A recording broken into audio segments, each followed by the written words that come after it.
Welcome again to our second episode. I'm still with the Scar, the poetry, and before we continue, allow me again to say, give a shout out to Pride Inn Hotel for the space and the support that they are giving to us.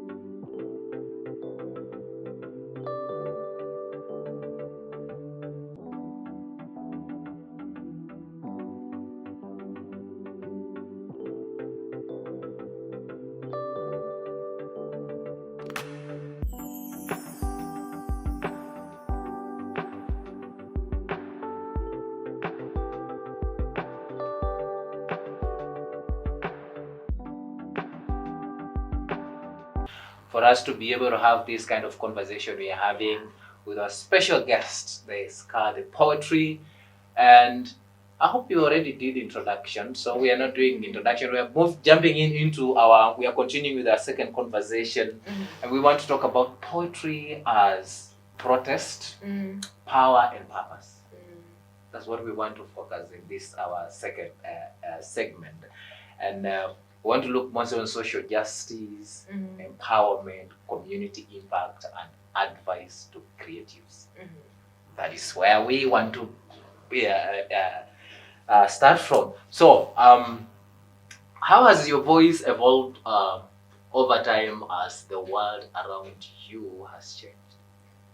I think as the world has changed, it's opened my eyes. So therefore my poetry has also changed. Like in the beginning, you can see my poetry is about my relationship with my mother. You can see my poetry is about my heartbreak. Yeah. My poetry is about, but then I am an adult who's suddenly aware of Palestine, who's aware of Congo, whose heart breaks at those things. I'm an adult who's aware of what it means to be a black child in the world, to be an African child in the world.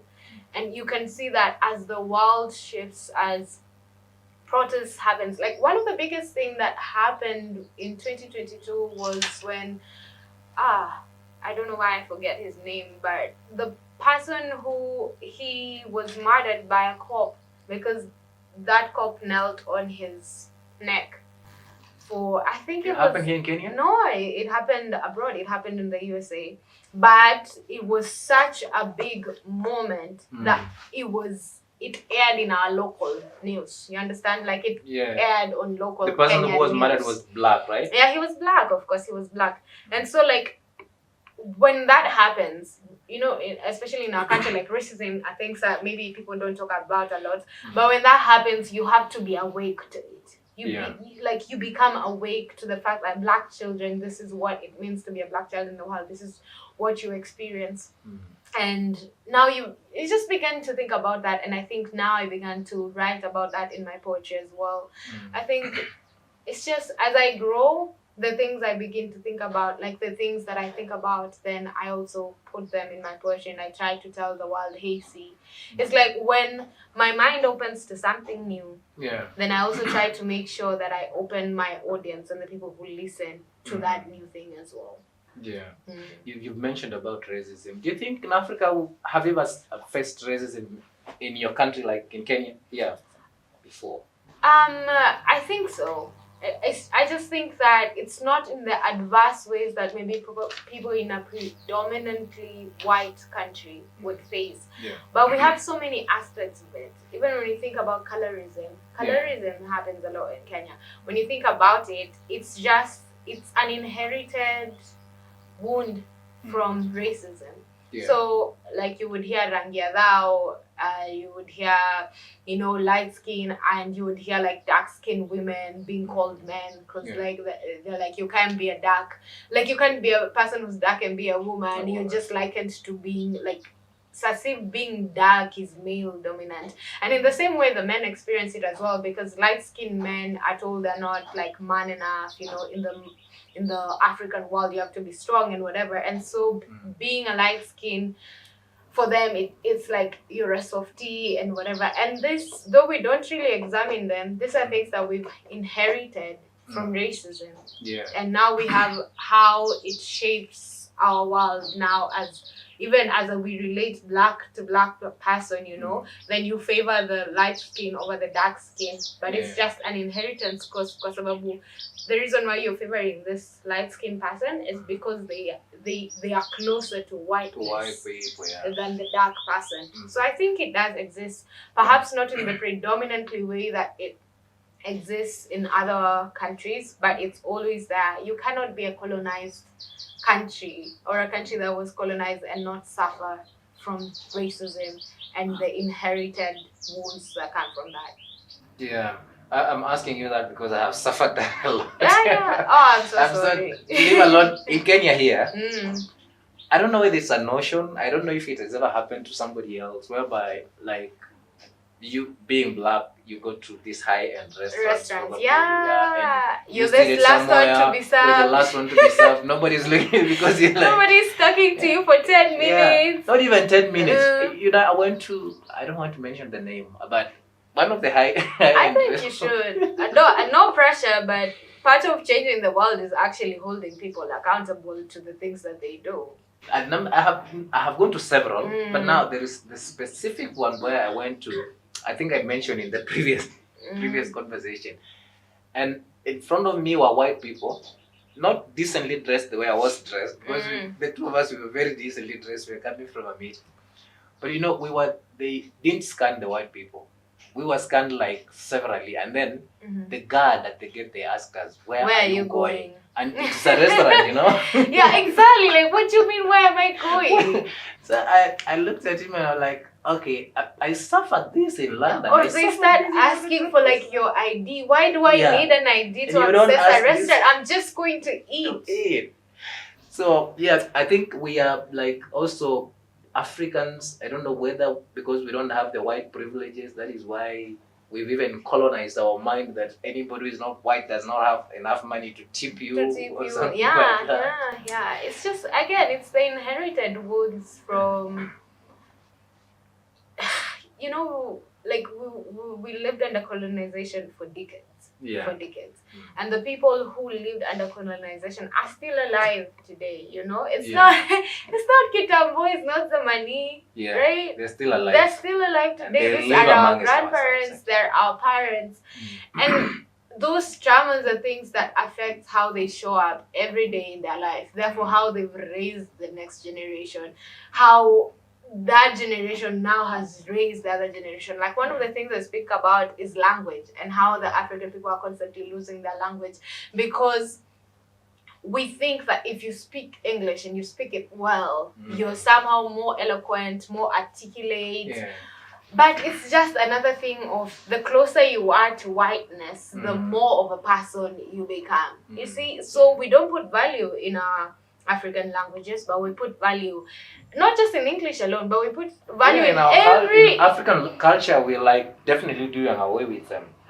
Somebody will fancy something that is imported than what is made in Africa. And so it exists, and it exists in very many ways. It exists in very many ways because we were forced to speak English, you know, and speaking English is like a standard of being cultured. And yet, how culture is culture. So how cultured really can you be if all the time you're speaking English? Which culture are you ascribing to?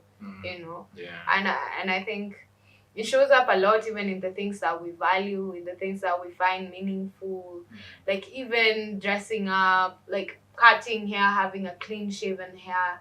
Where did that come from? If you look in most African cultures, like men used to have hair and they had very elaborate styles. Look at the Morans from the Maasai community. And then now all of a sudden we live in a world where in order to be a smartly dressed man, you have to shave your hair. Where does that come from? You know? you must dress in a certain way. You have to dress in a certain way. It's even in the way you said that when you were going to this hotel, you were very well dressed. And so you expect if you're very well dressed, and what is to be well dressed is to be like in that more official 9 to 5 attire, right? And so even that in itself is like, why do we value that, you know? And where does it stem from? So, do you believe poetry has the power to bring social change? If so, how have you used it that way? I think poetry does have the power to bring social change. Poetry constantly brings social change. Um, Even if you think about it, like one of the things we like to say in the art world is that art is dangerous, Mm-hmm. especially for the artist. Art is dangerous. Think about how many musicians have been jailed Mm-hmm. simply for, or even like jailed or exiled for writing a book. You write a book and you're exiled from your country because that is the power that art, literature, and poetry has. Because when we debate about something, you debate from your head. Mm-hmm. But when you listen to a poem about something, it goes to your heart and it touches you, and even it begins to change how you think and move in the world. So like art impacts the people. It reminds everyone on an individual basis what it means to be alive, what it means to take responsibility for the life that you're living. And I think that's why art and poetry is so powerful, because it speaks to you as an individual, and it gives you that responsibility of changing the world as an individual. Think about the song "We Are the World, We Are the People." Think about like how much money that poem raised for the people that were starving then in that time. I'm sure like people had tried very many different ways of fundraising for that. I think it was in Ethiopia or Somalia, the drought then. So think about how many ways had been tried before that song was released, and suddenly when that song was released, every random person was donating either 50 bob or $50 just to contribute to that, because it spoke to them at an individual basis and said the responsibility of change lies on you. You are the world, and so you have to be the person making the change. I think that's why art is so powerful, like poetry is so powerful. And so even in my poetry, I try to make sure that I speak to people as individual and to remind them that the power lies in you, and you are way more powerful than you think. And the moment you begin to change your life, automatically you change the world. Yeah. If you change yourself, if you change how you think, you change how you move in the world, you change how you relate with people, automatically you impact the world. And you might not even ever know it, but you will impact the world so deeply that some random person will be speaking about you on a random day. Like, think about Langston Hughes when he was writing his poetry. I am speaking about him, never met him, never interacted with him, only read his poetry. Yeah. But this was just the person who was writing his thoughts, and still to date he impacts the world, and still he will impact the world years and years to come. So it starts with you as a person. It starts with you as an individual. You have to always call yourself for a meeting, discover who you are before the world can as well discover. I was listening to this. I love listening to I was listening to Oprah Winfrey, and she was saying that the universe will respond to how you think and how you act. Yeah. So if you are thinking negatively, the universe responds negatively to you. If you are thinking positively, it responds positively to you. And that's what I was saying, that you are more powerful than you think. You create the reality. Yeah. Which is why I insist a lot on intentionality. Because if you are the one holding the creative force, right? But you're living life unintentionally. So you're thinking thoughts, manifesting things, but without thinking about them. Because you have the power to create. So whether you create intentionally or not, you're still creating, because the power lies with you as a human being. And so the moment you begin to think about your life intentionally and to live it intentionally, then you create intentionally, you know? By the end of the day, like, you are a creator. And I think even the Bible tries to tell us that Christ lives in you. Therefore, what you do is what Christ does, and you have the power of life and death in you. You have your tongue can speak things to become. Literally, like, you as an individual, as a human being, you have the life force living within you, and you have the power to create. And that which you envision more and more, you create more and more. You have touched on topics like mental health, trauma, womanhood. What drives you to confront such powerful things? I think I would just say life. Because when you when you're living through these corners, these are things that you live every day. Like mental health is just your state of mind daily. I think people try to make these things look very big, but what is womanhood? It is me living my life. What is mental health? Is the state of mind I am in every single day. What is social equity? It's the things I have access and privilege to every single day that someone does not, or someone else has more. It's literally just us living life. It's everyday life, honestly. It's not the big things, it's the small things. Like you're saying, it's you walking into a restaurant and someone asking you for an ID. It's literally just the small things. Asking where are you going? Hey, and asking where are you going, and you're just there thinking, guy, so do I look like hey, what's happening? What's happening? It's just those everyday things that really make you confront what it means to be alive in this age. Okay, have you ever faced resistance or backlash for your honesty, and how do you handle that? I mean, I do a lot. Kwanza online, like even in person. But I've made really peace with it because it's that thing. So is it an attack on social media? And why would somebody attack the kind of work that you do? That's the thing. I've made peace with it because it's never a reflection on me. What people say is a reflection of them, the state of mind they're in, what they're thinking. It's about them. So there's this poem I posted, and I said that a lot of people in our country, like in my generation, don't know their local languages, but it's because how we've systemically we've been forced to not speak our local languages. And then there's this person who came and commented and said, no, this generation is just lazy because I lived abroad, but I still know my languages. And I was like, this person is imposing their reality on other people, because the context is not even the same. You lived abroad. You didn't have to go to a school where you were punished for speaking your local languages. Perhaps, and I'm not saying that your reality wasn't difficult, perhaps you went somewhere where you could never speak your local language, but maybe when you came back home, your parents were proud of it and spoke it to you. But most of us did not live in that context. And I was just like, you are using your context and forcing it on other people. And you're saying, because I did not live that reality, it cannot be true. And I know that's not true. Everybody is living a different reality within the system. And I think at the end of it, it's just made me learn that people talk from where they are in their life. And so when I face backlash on honesty, on truth, on the things I'm saying, it's just, I always know it's a reflection of you. It's a reflection of where you are in your life. And I give you grace and honor for that. And I give myself grace and honor for where I am. And that's it. Perfect. So what piece or what is piece you've performed that had the deepest impact on you or audience? Oh, when it comes to the audience, I would say the piece that says, just because my mother didn't break all the generational curses doesn't mean she broke none. Okay, that resonates with the audience. The audience. That poem has 5 million views and always increasing online.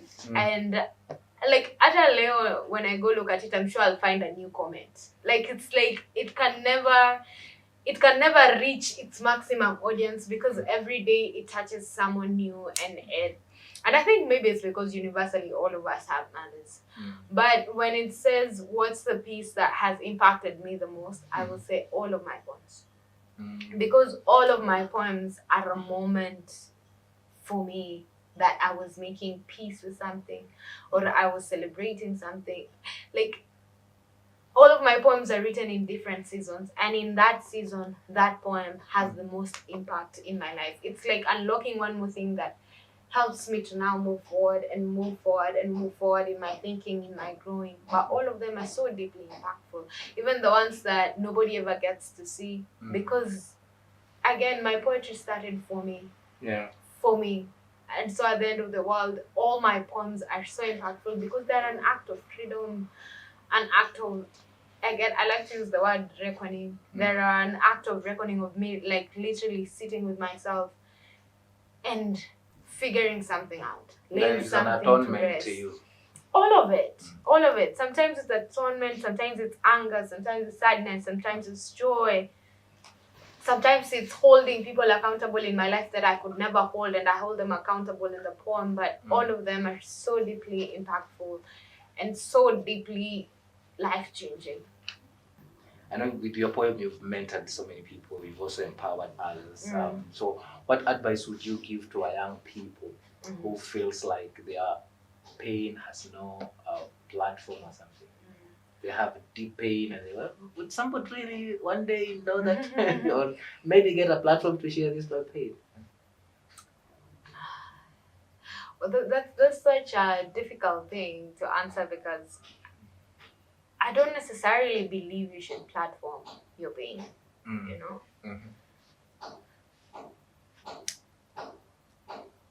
you should share it, and you should have people witness you, and you should have people hold space for you. But you don't even need to share your pain for it to be real. I think what I would tell that person is just to come to a place of acceptance right now. Don't wait for the platform. Don't wait for the day you share it and the story goes viral. Don't wait for the day the person who wronged you comes to tell you they're sorry. Make peace Make with peace yourself. with it now. Make peace with yourself now, with wherever you are. Have radical acceptance for who you are, for the things you've been through, for the person you want to become, like just who you are as a whole. And don't wait for the world to validate you. Validate yourself. You are your biggest creator. You are your biggest cheerleader. And I say this all the time, you are the person who will always be with you. You are the person who was with you even in that pain, you know? You are the only person who understands truly understands it. Some people may even empathize with it, but you are the only one who lived it in the way you lived it when you lived it. So honestly, validate yourself, accept yourself, make peace with yourself, do all the things that you want the world to do for you, or you're waiting for that platform to do for you. Do them for yourself. Because in the end, no matter how many people say, oh my God, that was so bad, if you have not made peace with it, it has little impact. Like, even though you're biggest everything, you're your biggest everything. Because even if the world loves you and you don't love yourself, that love never truly penetrates. You are your epitome. Yeah. So probably if probably most of the young people I have encountered who have pain, not necessarily platform, let me say like platform, YouTube or whatever, they just want somebody to talk to and somebody to listen. You see, it depending with the magnitude of the pain, some people might decide, oh, probably if I talk to so and so, and maybe he's not ready for this to be amplified out there. He wants this pain maybe to share with somebody. I've had somebody who can just listen. Somebody who can listen and tell him it's okay not to be okay, something like that. Because I have a story. I was in Mombasa. I was giving a speech to a certain church to young people. Then after I shared a story and what I went through, then one young person followed me thereafter and told me a story. I found out he was living with a pastor. And then the things he was going through, and that was the pastor who was actually doing those things to him, was really, really bad. So he was asking me, is it like, now this is a pastor who preaches, you've had the gospel pastor has preached, and these are the things it does to me. So do you think there's still somebody out there that I can share my story with who will empathize with me and just pat me and tell me it's okay? It's okay. Like, some people feel that way. I understand that. Because being human, there's this deep need for connection, this deep need to be witnessed by someone else, you know? And I understand that need. I'm not saying it's not there. And I think for that person, they're not just looking for like somebody to share with. They're also looking for a place to pour themselves out, you know, to pour all of these things that they've been experiencing, all of this pain they've been carrying. And they're also looking for someone to believe them. Because you see, even in the context of the things that you're saying, this is a pastor, this is someone who probably the society holds in high standards and whatever. I think I would just, I don't know, I would just tell them we're not alone in our experiences. There's so many people who've gone through a lot of violence at the hands of um, Even their own leaders. parents. Yeah. Like even like political, religious leaders, there's so many people who've gone through that. And I think the more, which is why it goes back honestly to you, the more you share, the more you know that you're not alone. Yeah. Like you shared, and so he was like, oh my god, I'm not alone in all this pain that I'm carrying. And so he went and shared with you, and he will share with someone else who will also tell them, this is what I've also gone through. Like one of the things I've learned in sharing my poetry is inherently we are all going through the human experience. It's not unique to any of us. We all go through grief, we all go through pain, we all go through joy, we all go through loneliness. And the only lie we tell ourselves is that we are alone in it. Yeah. But the more you begin to speak about it, the more you begin to realize, higher. Everybody is just going through the same thing, but we're all putting a brave face for each other.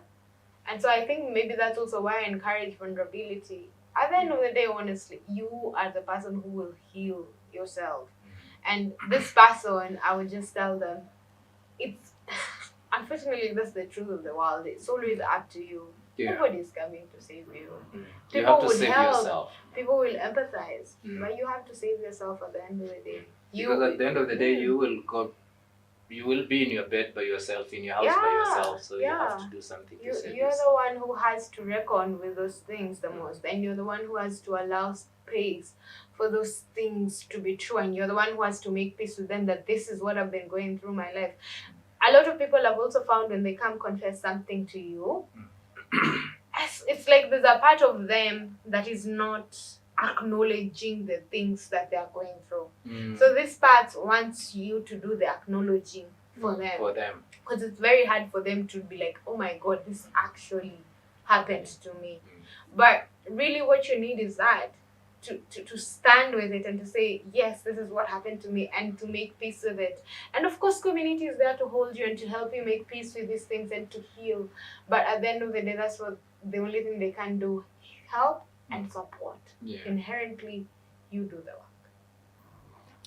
Yeah, okay. How can parents, teachers, leaders better support youth who want to express themselves through art?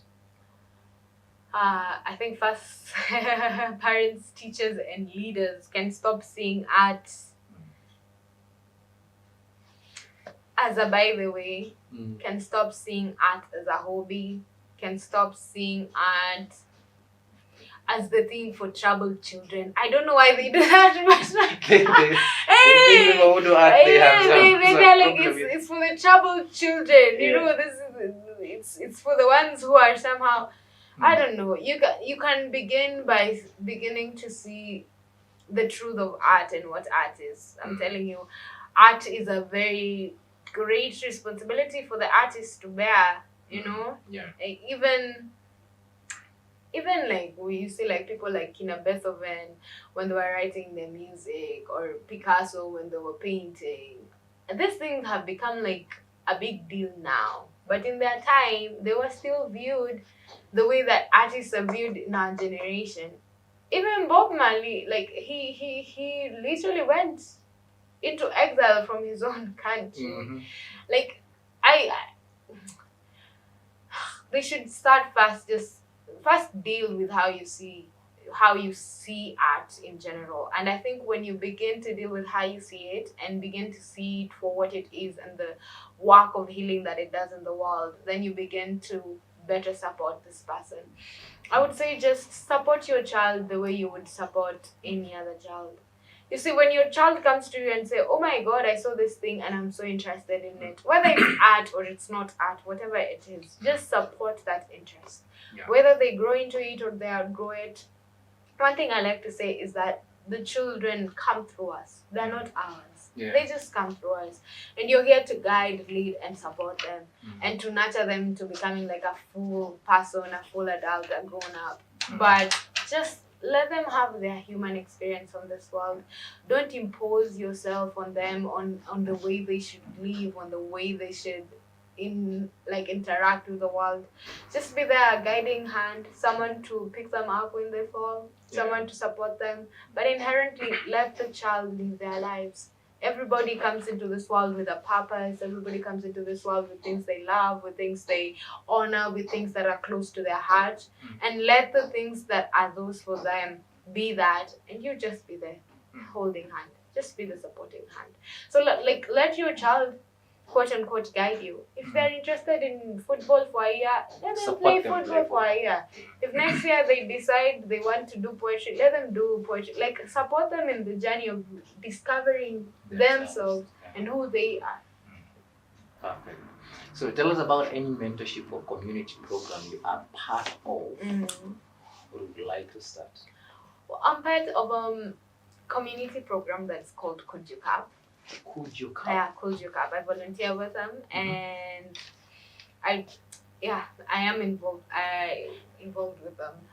So what Could You Cup does is that it supplies menstrual cups to menstruators as a sustainable solution over pads and over other sanitary products.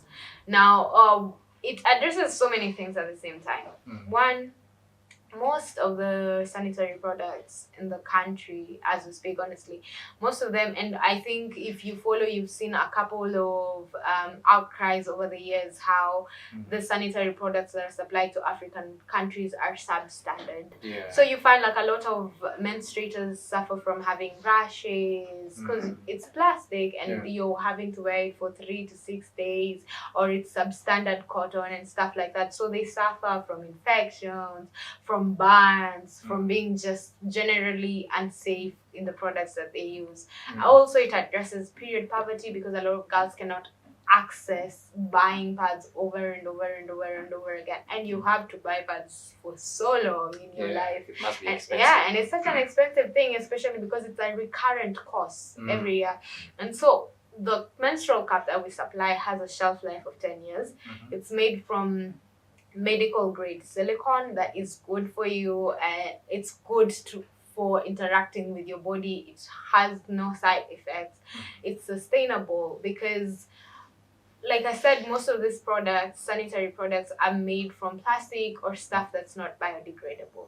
Therefore, when you dispose of it, imagine half of the world's population, like the full world's population of menstruators, imagine them and the sanitary waste that they put out every month.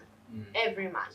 It's a lot, right? And so it has, of course, a lot of damage to the environment and stuff like that. So we are also addressing the sustainability factor where we're saying, okay, menstruators are going to menstruate, but how can we give them a solution that's good for them, good for the environment, and is also good for their pocket?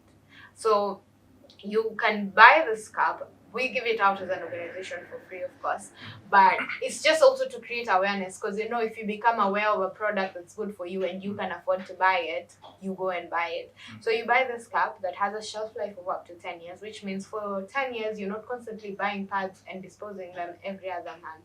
Second, it's good for your body. It helps you to interact with your body. It helps you to learn because you really have to be attentive when you're using the cup. So it helps you to learn your cues. It helps to make menstruation less of a taboo. It's not something closed behind doors that you can't talk about. It's a conversation opener. So it addresses period poverty, period shame, and of course the sustainability factor of how can we have menstruators menstruating but offer them a solution that is sustainable both for the world and for themselves. Awesome. So we want to talk about future and your vision of the work that you do. Although you have mentioned about your project is just for men, for ladies. I wish I don't see why do men boy child. Where do boy child always lie anyway? We need to start, Patrick. We need to start something for boy boy child.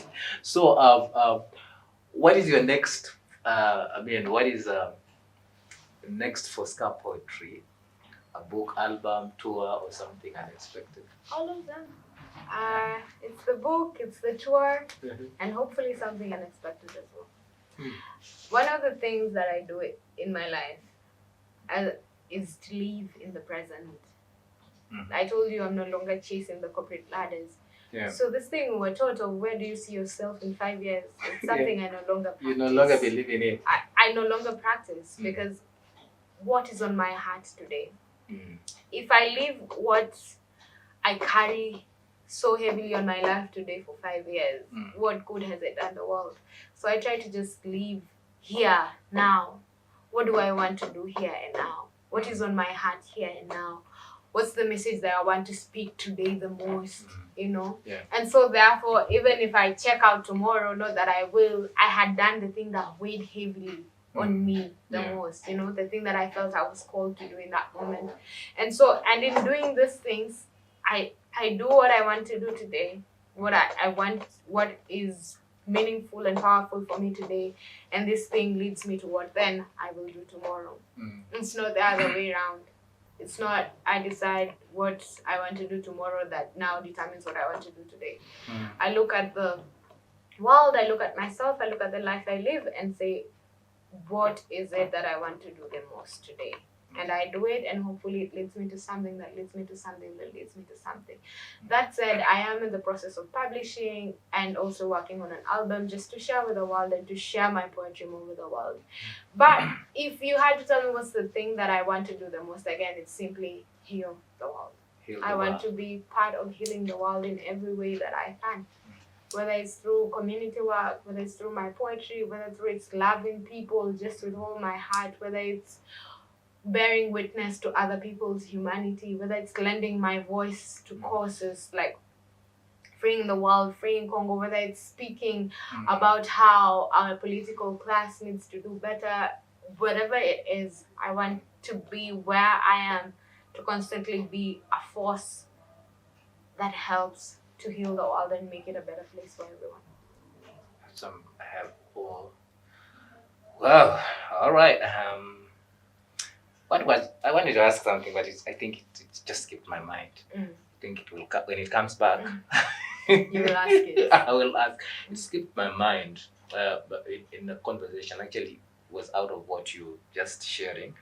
So I picked it and then come back my mind. So if you could collaborate with anyone, could it be a poet or even a movement, who would it be and why?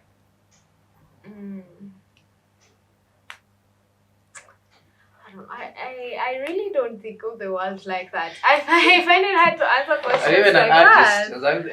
Even an artist. Yeah. Even an artist. Already, again, I believe the world leads you, like your life leads you to where you need to be.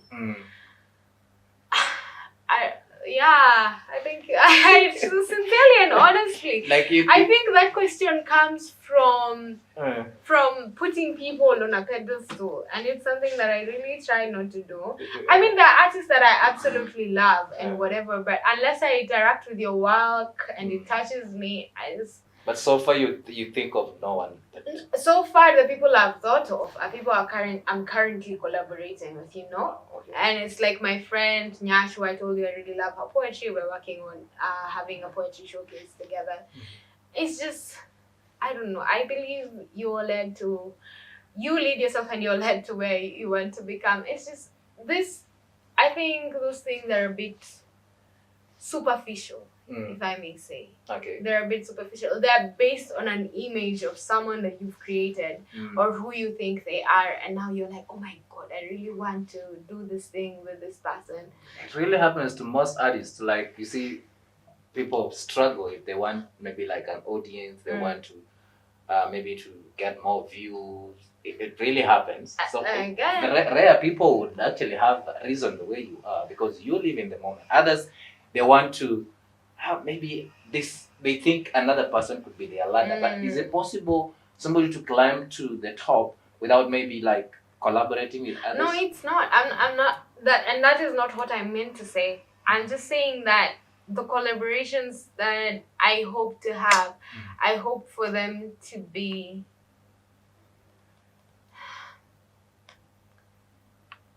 for lack of a better word, organic.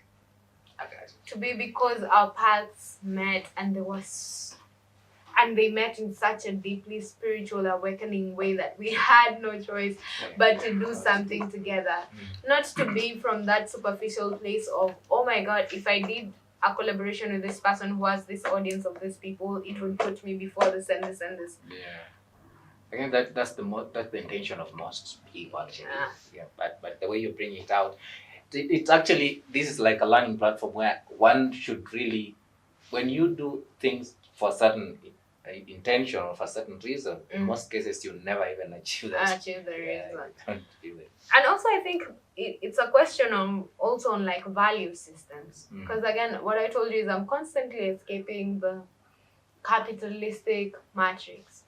And so therefore the things that matter within that matrix begin to matter to me less and less and less. I'm not saying I've escaped the matrix completely, but the more you put value in other things, the more these things begin to matter to you less and less and less and less. Like if I had this collaboration with this person and they begin to matter to you less, because you begin to look at the core of what you want to do and what is it that you want to do. Like I said, for me, I want to share my poetry with the world so that it heals it. And it's just like, how can I do that more and more? And it's not a matter of who can I collaborate with, who can I do this with, it's like, how can I continue to serve the world more? How can I serve it in a more profound manner? How can I live a more authentic life? You see, sometimes I feel like I'm in this world and people are in this a different world. in like you're in your own world. It's like you're in your own universe somehow, because you're like, those things inherently, like it's like the way Kat Barnes sings and she says, the more I live, the more I see that we care about the things that matter less and less and less and less. And the more I begin to care about other things that people might find trivial or small, but really they are what matters the most. Yeah. So we are about to close. We actually closing the next few minutes. So I want you to leave us with a word for those who are still hiding their voices or ashamed of their scars. I think I will address the hiding their voices, because like when I started sharing my poetry, I began to realize how much of a need there was for work that is vulnerable, honest, and true. Because more and more we move towards the superficial things, And I would say to that person that is hiding their voice, it's not even important that the world hears it. It's important that you say it. It's important that you say it. And you have no idea how much saying it will change you and change the world. So like,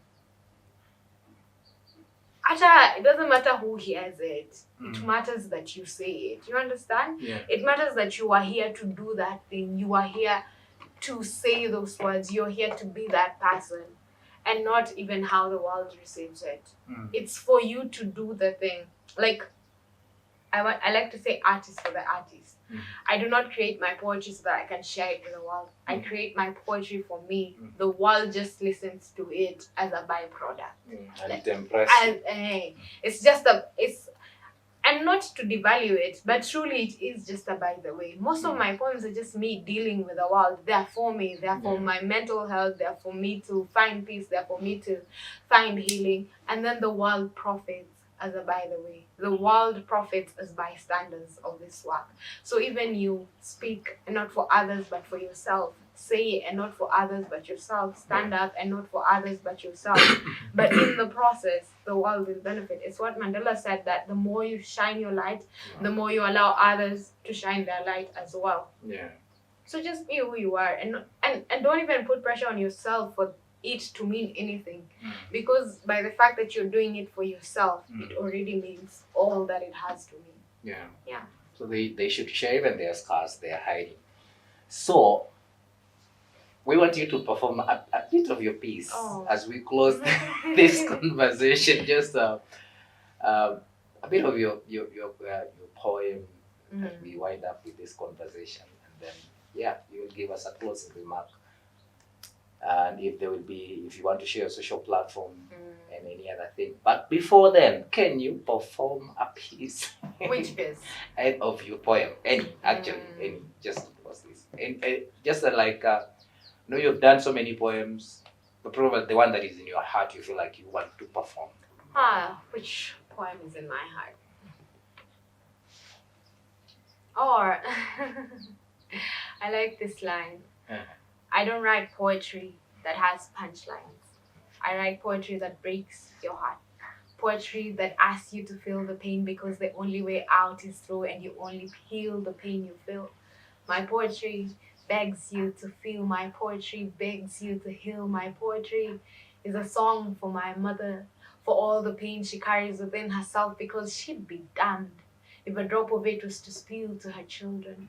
My poetry is a dance to the tune of my grandmother's laughter. Oh, but I have known women of valor.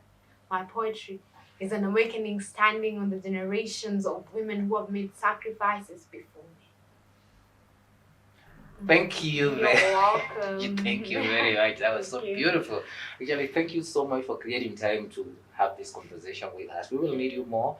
But before you go, would you maybe like to share your social platforms with our viewers who maybe could be watching you for the first time? Okay, my name is Ska. I'm a performance poet. I write and share poetry that tries to heal the world, and I hope we heal a little bit of it every day. So you can find me on Instagram and TikTok at Ska Poetry. You can find me on YouTube at Ska and Her Poetry, and on any platform, just search Ska Poetry and you'll find me, or Ska and Her Poetry. You have a hotline in case somebody wants to reach out, wants you to perform in an event? I have my email, which is you can text me on all the platforms. I always go through my social media, but also you can email me. My email is tagged on my TikTok, it's tagged on my Instagram. You will find a way to reach me once you go to my socials. Any closing? Do I say a quote? What is your favorite quote, by the way? I don't have a favorite quote. You don't have okay, a closing remark. Oh, okay. I think I would say what Maya Angelou said, which is, I am no longer accepting the things that I can't change. I am changing the things that I can't accept. So go change the world. Up until then, see you. This is Jefferson. Please remember to subscribe, like, and share. Goodbye, and have a lovely moment.